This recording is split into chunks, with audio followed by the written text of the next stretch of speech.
I'm gonna keep this quick, and I say that every time. But okay, so I got out of the hospital today. On Friday, I went to the hospital with shortness of breath. Pretty much felt like my lung had collapsed. Thankfully, they admitted me. I brought my daughter with me because she's been wheezing, and I don't feel like. Okay, so I've taken her to 3 hospitals now, and 2 pediatricians, and every single time they dismiss it. I've recorded her when she's wheezing because it's inconsistent. Like, she doesn't wheeze all the time. So I almost wondered, like, is it allergies?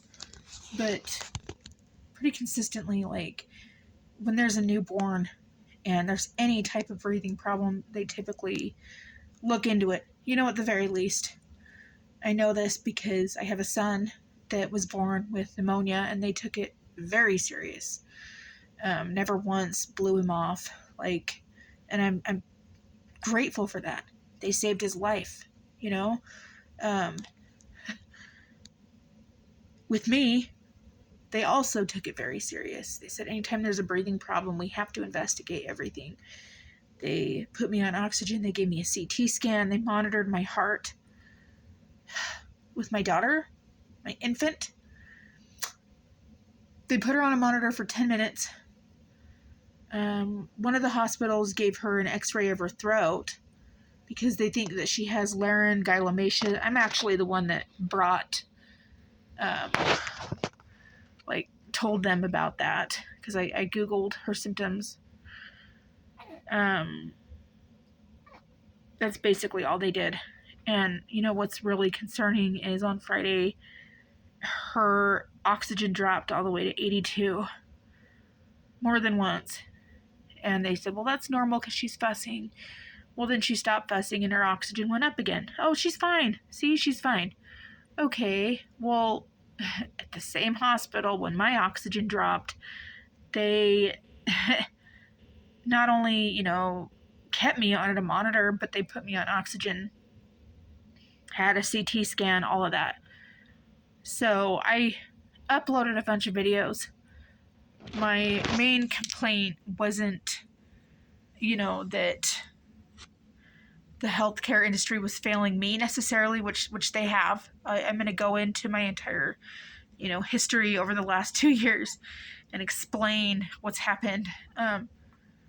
No, they were very thorough with me, but it was frustrating because they were not thorough with my daughter, who is very vulnerable. She's a brand new baby at all.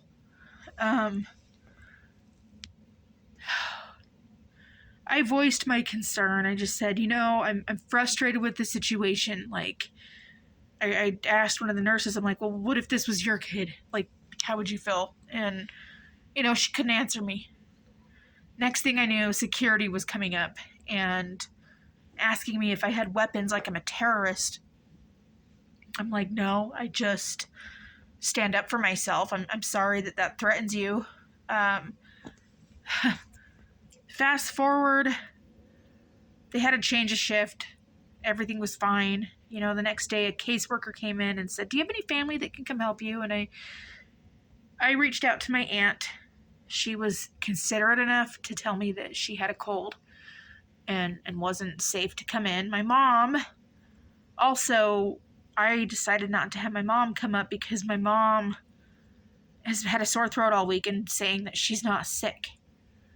I decided I didn't want to risk that. And so the caseworker was like, oh, no, it's fine. I also called my brother, but the caseworker basically said that, no big deal. We'll have a nurse come help you tonight. And I'm like, well, I'm feeling a lot better. I really don't need it. Well, no, we'll have a nurse come help you. Okay. The nurse gets there and just sits. Tells me that she can't help with the baby because the baby's technically not a patient. And I'm like, okay, well, I don't understand the point of this. I kind of feel like it's a privacy violation, but, whatever. I was nice to them. The next day, today, DCFS came in and said, well, we had a call And I go, okay, can you explain? Well, we want to make sure that your daughter's safe and that you have enough help. And I'm like, look, the fact that I'm protective over my daughter should be a good sign. The fact that I didn't have my sick aunt come should be a good sign. And from what the caseworker said, it wasn't an issue. It was fine. And, you know, that's not a legitimate reason to call DCFS. There's a lot of people that are single moms that move out of state that have no family. You know, I have family out of state too. Again, that's not a reason to contact DCFS on me. And then, you know, I pointed that out, and she said, well, it's because you have a history with drugs. That's not relevant to today. I was sober during my pregnancy. I gave birth sober. You know, my baby didn't withdraw. And that is because I was actually on Suboxone, I'll be honest. Because when I found out I was pregnant, I was addicted to opiates. And, you know, I was put on Suboxone, and I went from 16 milligrams all the way to 1 milligram. So I tapered almost damn near off. And, you know, I've stayed sober since. I just had a C-section, still didn't relapse. And so I asked her, I go, well, that's not really, it's not relevant. Well, we just want to make sure your baby's safe. So I had to write a safety plan. I said, okay, if I have an emergency, I guess I'll call my aunt and call the crisis nursery. But now they have a DCFS case opened on me. For what?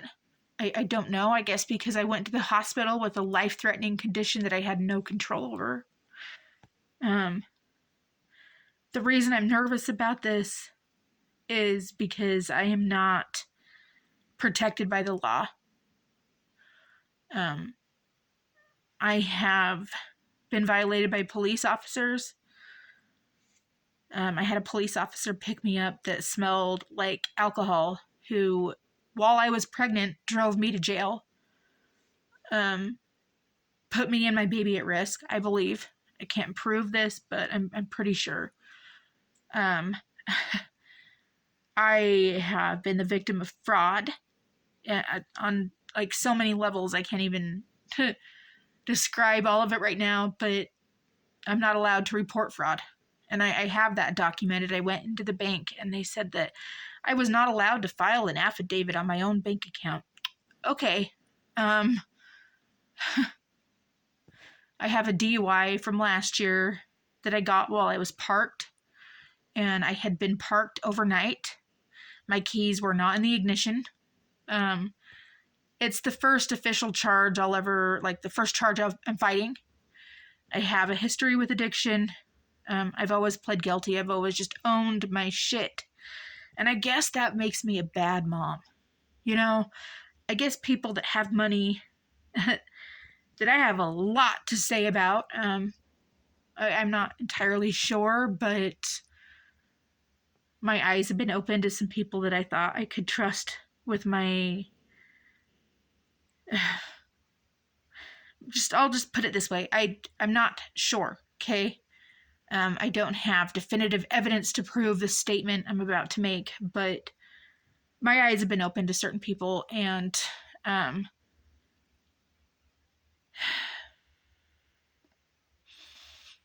you know, I guess they have a right to be a parent because they have money, but I don't have a right to be a parent because I'm not in the closet about my problems. I'm honest about it. I'm honest about my addiction. I've been sober for almost a year now.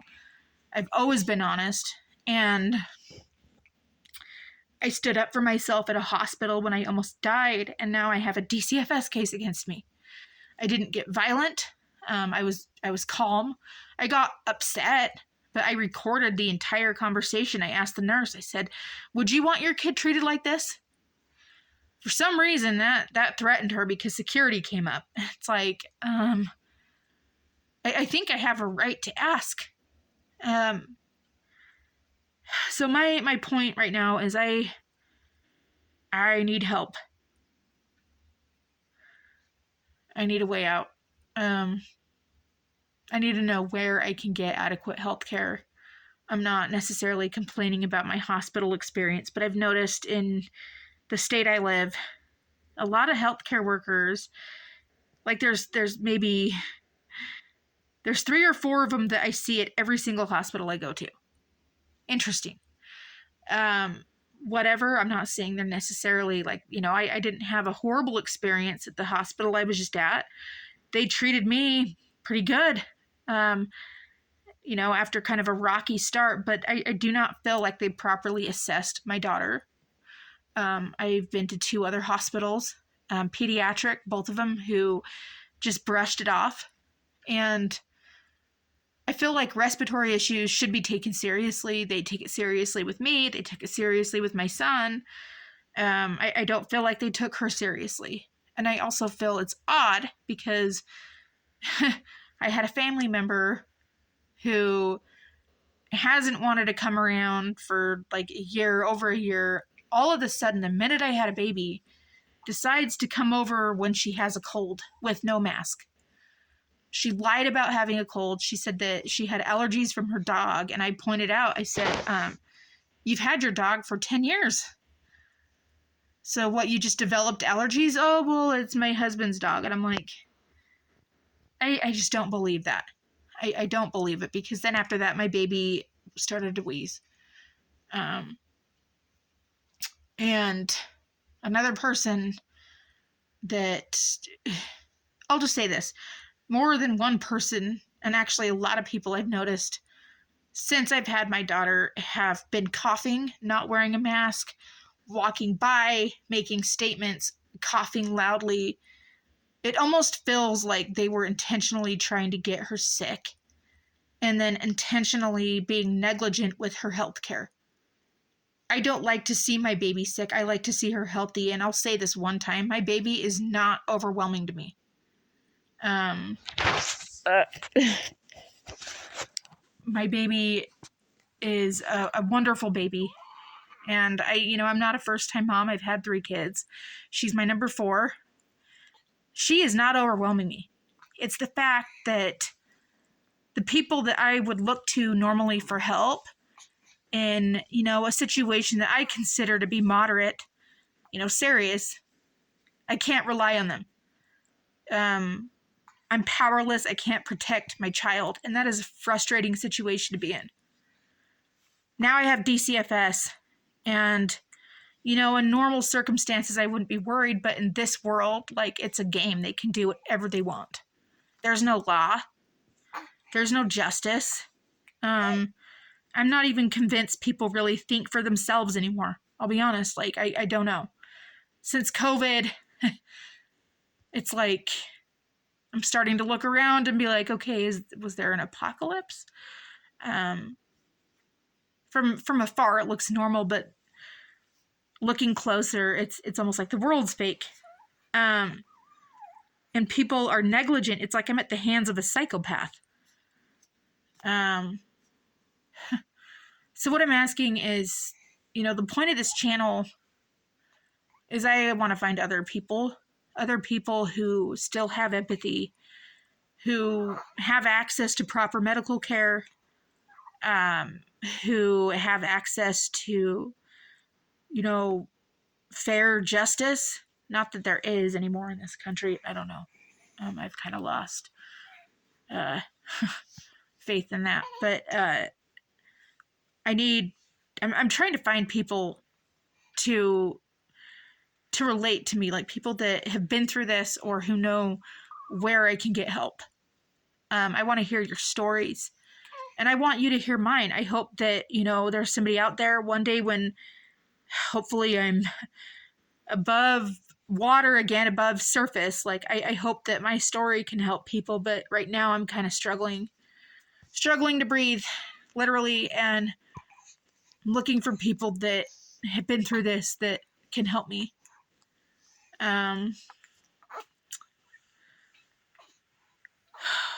Yeah, that's all I have to say.